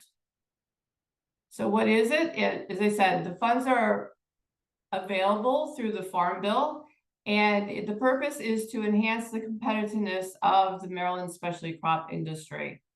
What we've done this year and actually last year is that you can apply through the grant program on One Stop, which is the state's portal. And so if you have a pesticides applicator license, or when you have filed your nutrient management AIR, that goes through One Stop. So hopefully you are familiar with One Stop itself. And so our funding formula is based on cash receipts. So each Department of Agriculture receives a base amount of $250. So this is just a plug. So if you have not filled out the USDA Ag Census every 5 years, then it really does make a difference if you do. because the amount of funding that we receive through the state to pass on to the specialty crop producers are based on cash receipts from the ag census. And so every 5 years they update the census. And so the amount of funding that comes through the department is what farmers and what they report in the census. And so we usually receive approximately $400,000 to give out to those for grantees. And then our grant ranges from $15,000 to $120,000, and it's a 2-year grant cycle. So what are specialty crops? So they're essentially the fruits, vegetables, honey, maple syrup, horticulture, nursery crops, Christmas trees, and honey. And then our funding priorities, food safety compliance, because again, Maryland Department of Agriculture has a food safety program, we call it MDA GAP. In addition to what we help in terms of auditing for USDA GAP, we also have a partnership with UMES and University of Maryland Extension through through a specialty crop block grant and through FSMA funding to allow farmers to have a cost share program for getting their audits or for USDA GAP or MDA GAP. Also, other funding priorities regarding market enhancements in terms of like working with our Maryland's Best program and promotion through the restaurants, stores, institution, and other businesses. And then also research, which you might be interested in. Similar to the SARE grant, is what we encourage is for farmers to work with extension agents or a scientific person if you want to do some research on the farm. And then that could be looking at pest control or diseases, soil and water quality, cleaning, sanitation, pre or post harvest handling. And we have received a number of research projects from the universities. And this is key here is because I often get a lot of questions regarding, I need capital, I need capital funding, or I need funding for irrigation, or I want to do something, or I need post-harvest handling. I need to build out a packing shed. This funding will not fund that type of project. What we're looking for is essentially, it's a good rule of thumb for this project is if the funding gives an individual a leg up in the marketplace, then that will not be eligible. So if you're a producer who is interested in getting funds, you can do that through research, or what you could do is talk or work collaboratively with other farmers. So you may have a special project, you may have a project that you think is a good idea and no one's doing it. And then what you would need to do is then how do you give out that information, right, to the individual? So is it like having on-farm, an on-farm workshop? Like how do you dispense the information that you have? Also, you need to have support from a specific specialty crop organization or at least a group of 3 specialty crop producers. What we want to see is there a demand for your project? Because sometimes we'll get like, oh, I think this is a really great project, but then we don't see any market demand. So that's something else to keep in mind. And then also, is it something important to the industry? And then we do accept proposals from nonprofits, producer organizations, universities, and we have had a few individual producers apply. Now, I will say, given, the other previous presentations is as a producer, applying for a grant, it's great, but also you need to think about the time and investment you're going to take in terms of filling out the application and the reporting and that stuff. And what's new this year for specialty crop is the state is not requiring any matching funds. The federal grant does not require any matching funds, but the state usually had a requirement for a matching fund, but this year we do not. And this just gives you a quick overview of the timeline. We are going to be releasing our request for proposals next week. We are a little bit late this year, and the applications will be due at the end of March. We'll have a review committee in April to make the selections. And so then what we do is we compile all those applications that have been accepted into what we call a state plan, and we send that off to USDA for final approval. So there's 2 steps. So you have the state approval, and then you'll have the USDA approval. And usually once USDA gets our applications, then there's a lot of back and forth between me and USDA in terms of the project itself, if they have any questions about the project. And then regarding once USDA approves it, then we'll announce the award, we'll issue grant agreements, and you can start your project in November of this year. And it's, they said it's a 2-year grant cycle, and so then it will end in November 30th. And then some of the funding restrictions is a lot of people, sometimes they want marketing materials. And so if it's an individual item that would benefit another person, that's not acceptable. But if it's like a flyer, you want marketing materials, that is. But if anything that has to do with swag, gift prizes, souvenirs, that's not acceptable, I know. I know at one time we used to do a lot of bags. And so now a bag is considered an individual gift. And so like we no longer can do bags. And also coupons, incentives, you might see like at a farmer's market. And then equipment. Equipment's interesting just because you can't purchase it, but you can lease it. So just keep that in mind. So you can't purchase the equipment. Unlike other grants, for example, the RFSI grant that was last year, you could buy equipment through that grant, but this particular grant, it's best to lease, because if you're going to buy to own, then that just causes another layer of complexity. No indirect expenses, aquaponics are not allowed. And yes, and then the request for proposals will have an extensive list of allowable and unallowable costs. And then just, we always need reports, so we need to take it back to USDA. And so the reports are due at the end, mid-November for each grant period. And then they also have a specific template that they require. And then also in terms of reimbursement, Specialty Crop is a reimbursement grant. And so you could send in your reimbursement as often as you need. You just have to provide the supporting documentation for that reimbursement. I know some grant cycles are quarterly, but you can do it weekly if you wanted to. We don't put any restrictions on that. And then the final report must be approved before you get your final reimbursement. So that's the federal grant on specialty crop. And so what I just want to really quickly is we have another grant that might be appealing to you. Is we call it MFARM for short, but it's the Maryland Food and Agricultural Resiliency Mechanism Grant Program.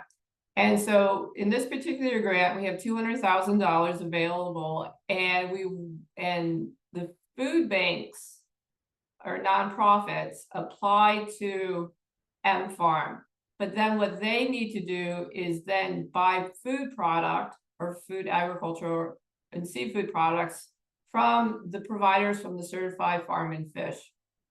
And so I know, like for MARBIDCO, they mentioned this program, but the Certified Local Farm and Fish program it's really easy to apply. You could go to One Stop again to apply, and all you need to do is have your nutrient management plan.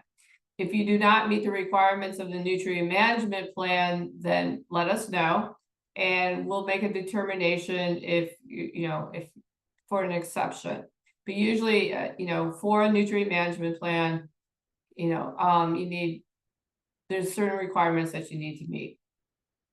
Now, we anticipate announcing this grant in next month with, as I said, available funding for $200,000, and the maximum request is $400,000. Last year was our first year that we had this grant because we get general funds for this particular grant. We do not know if they're going to be available for FY26, but for right now they are available. So we had 8 nonprofits receiving funding, and then they were able to purchase from 15 providers from the Certified Local Farm and Food Program in FY24.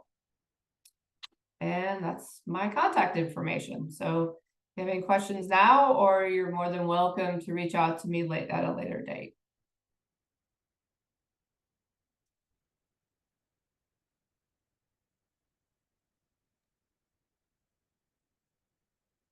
Great. Thanks, Karen. Thank you. Nicholas, I would assume Karen is going to pass the torch on to you. Yes, that's correct. Sorry. No, that's all good. Let me just pull up my screen. Great to get a chance to chat with you all.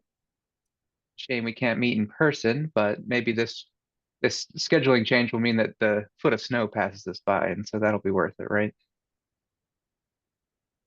All right. How's that looking on your end? Looks great, Nick. Wonderful, thank you. All right, so I'm here to chat with you all about another grant opportunity from the Maryland Department of Agriculture. My name's Nick Miller. I'm the Healthy Soils Program Specialist here with the Department of Agriculture. And the flagship grant for our Healthy Soils program is what we call the Healthy Soils Competitive Fund. This is a competitive grant that is looking to fund projects focused on improving soil health on farms in Maryland, very generally. It is a very flexible grant, purposely open-ended. What we're looking is for you, the farmer, to come to us with your ideas to improve soil health on your farm, to influence the conversation around soil health in the state or in your region, and to positively impact soils on your farm and potentially soils in your community more broadly. This is our 3rd year of the soil health application, Healthy Soils Competitive Fund application. The application period is open right now. It closes on March 7th. So if this is the first time you're hearing about it, it might seem like there's not enough time to consider it this year, in which case, which is fine. We'll be offering it again next year.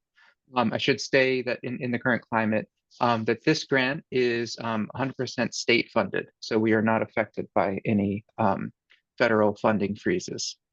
That said, so the grant will be here next year. You can apply then, but I would say that there's still enough time if you get started today or get started soon to apply by March 7th. The grant is pretty straightforward. I'm going to go through the application here in a moment to kind of show you what you need to put together. But if you have some concrete ideas for projects improving soil health on your farm, then you probably already have enough to put everything together. So the competitive grant awards up to $50,000 to support 3 years of soil health practice implementation. That's $50,000 total is the max funded, and folks can ask for anything less than that, but 50,000 is the max. There's 4 total payments of the grant, one at the signing of agreement, and then one for every year after that, following spring verification of project progress. So the types of projects that are funded are listed here.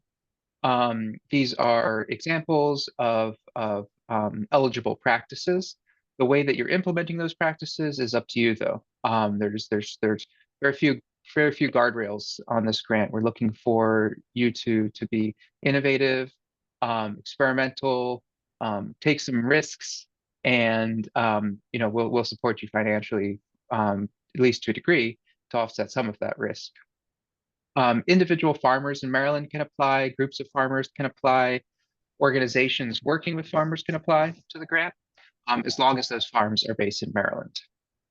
There's no requirement for acreage, so we've awarded grants to farms operating, some raised beds in a vacant lot in Baltimore, all the way up to 500 acres in Frederick County. So there's no requirements on size. There's no ranking criteria based off of size. Funds can be used to cover staff labor time for the project, and they can also be used to purchase equipment. And that purchase equipment, rent equipment, that equipment can be new or used, as long as the equipment is supporting the practices that you are implementing, then they are eligible. The grant is, like I said, a competitive process. So on March 7th, I pulled together all of the applications that I've received and send them to our ranking committee. The ranking committee then takes a look at all of the projects. I'll go over our ranking criteria here in a moment, and assigns point values to them. And then we try to fund as many of those as possible with our available pot of money. We're working with just around $1 million this year to allocate to grants. Last year we received 57 applications, and of those 23 were awarded. So that's about a 44% award rate. I will say that if you write a compelling application, your chances of getting funding are still pretty good. We're in a place right now where we have enough funding to award all the applications that rank above a certain minimum point value. The QR code here will take you to our website, which I'll go over as well if I have a little bit of time. But my contact information is down here at the bottom. Feel free to send me an email or give me a call. We can chat through your ideas for the project. I can help you through the whole grant application process up to submission. Once you've submitted the application, I'm not going to review it and give you notes. But up till then, I'm open to have conversations. I can also connect you with technical service providers, expertise, if you need some support kind of developing practice implementation. So here's the application for this year. The application packet is, again, available on our website.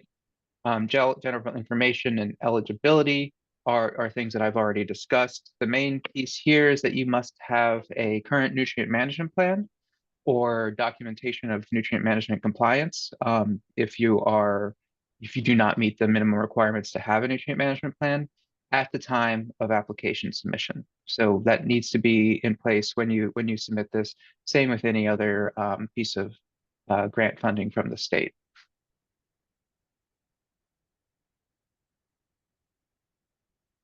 All right, so here's a kind of checklist of everything that we're looking for. There's a farm information section, narrative and budget, which we'll go over. You need to have a farm map. If you're applying for prescribed grazing practices, we'd like to see a grazing plan. If you're applying for agroforestry practices, so this grant, similar to Lucas's, will support silvopasture, alley cropping, all of the different forms of agroforestry. If you're applying for cover crop species, for cover crop practice rather, we want to see a list of those species, termination time, frame, that kind of thing. And your sample, your soil sample, current nutrient management plan. If you're applying to add nutrient, if you're applying like to apply mushroom soil or compost, we just need to see that that's allowable within the nutrient management plan. The application is, process. So all you need to do is email me your completed application packet, and I'll reply to you within a day or two to let you know that I have it. I'll go through it before I accept it to make sure it's not missing any of the pieces here, and then just ask you to send those over. So it's pretty straightforward. Just email it to me. You can mail it to me as well. Here's the mailing address. A little bit more information about the eligible practices. Again, you don't need to just apply for a single practice. You can apply for a whole suite of practices. And again, the way that you're implementing those practices on your farm is up to your interpretation.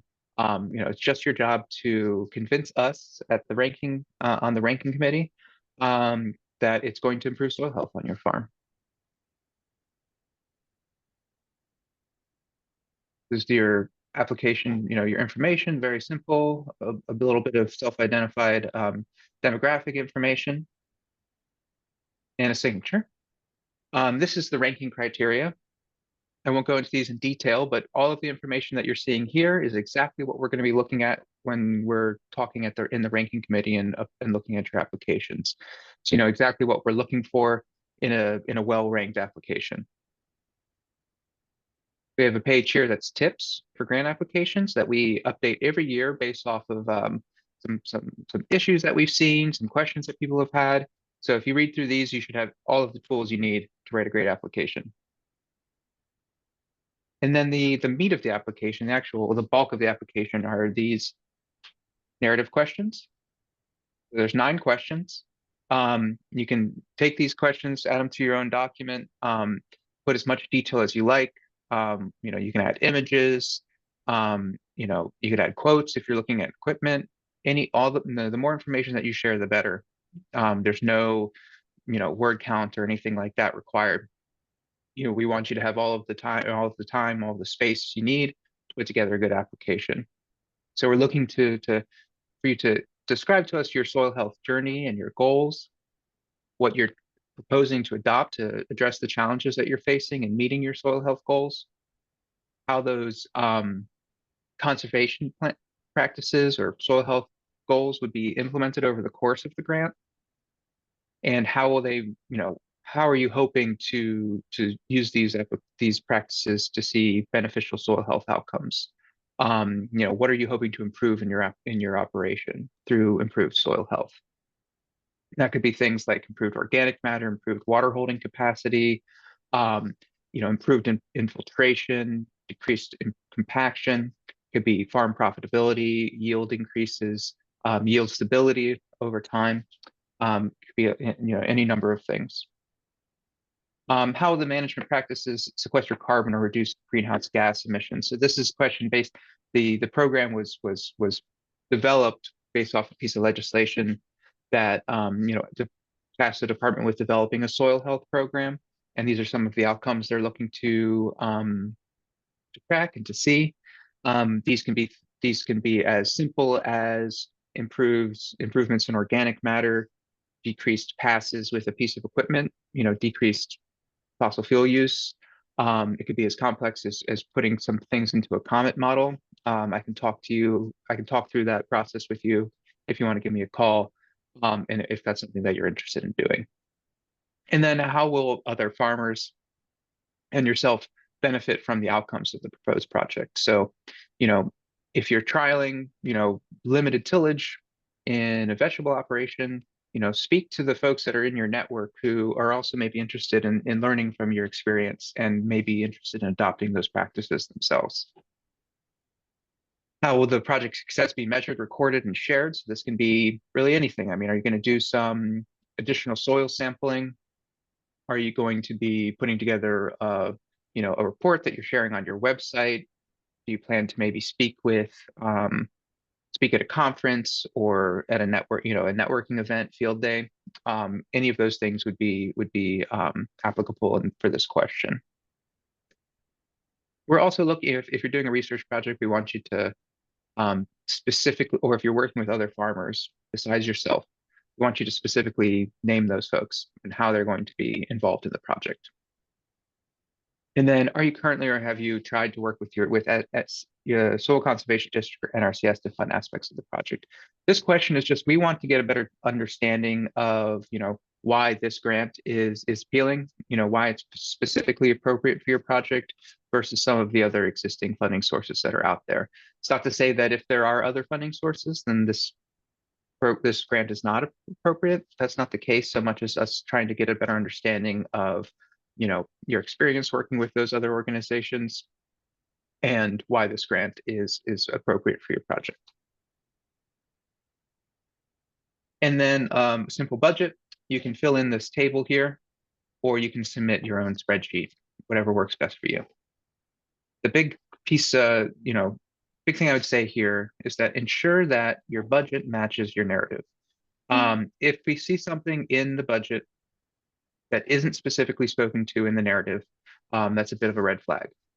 These two pieces need to speak to each other. They need to align as well as possible. And that's the application. I'm going to see if I can go to our website real quick.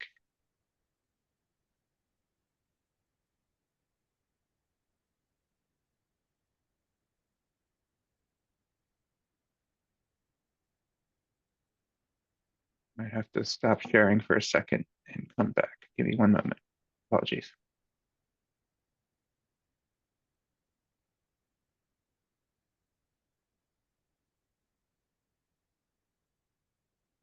All right. Are we all seeing the website now? Yes. Okay, great. So this is our website. The QR code that was on the flyer, which I'll share. I think might have already done so, but I can share again with you, Baron.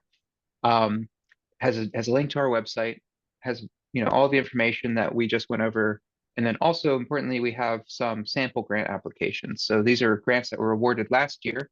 We have they're in their full. We've just redacted some farm information, and we have one for various different types of production systems.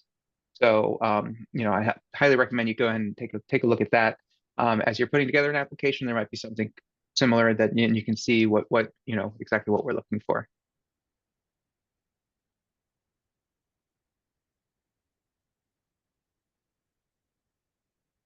And then real quickly, I'll also give a plug. Bill Tharp wasn't able to be here today, but this is the small acreage cover crop program that he administers. He also has a program for power and water for urban farms. And his contact information is right here. Give him a call, shoot him an email if you have any questions about any of those other programs. Great. Thank you all so much.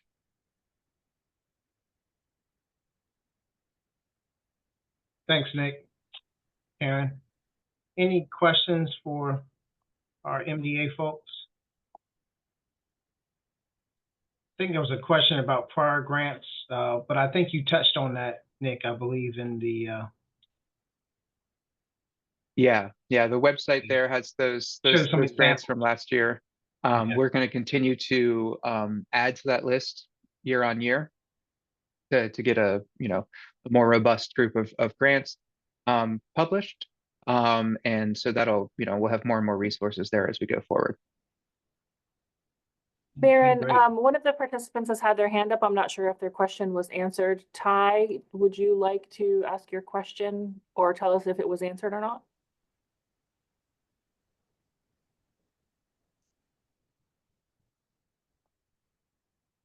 Ty Hyacinth.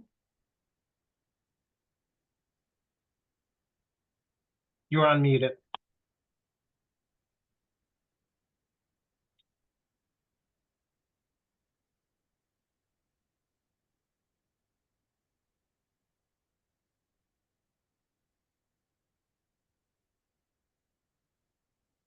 Hi, I see your hand is up. I think we unmuted you.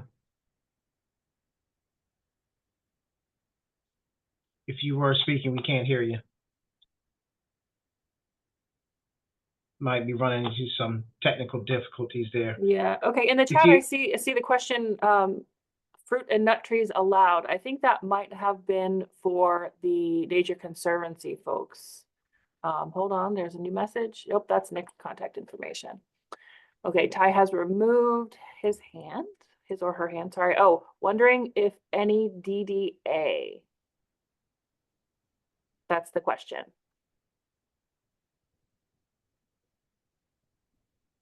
I'm not familiar with that. Is that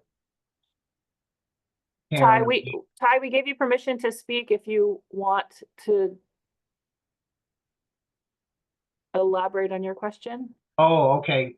Delaware Department of Ag. Okay. Any Okay. similar type programs that you all shared that some of your counterparts with the Delaware Department of Agriculture, do they have kind of similar type programs that you're aware of? Yes, so Delaware DDA does have a specialty crop block grant also.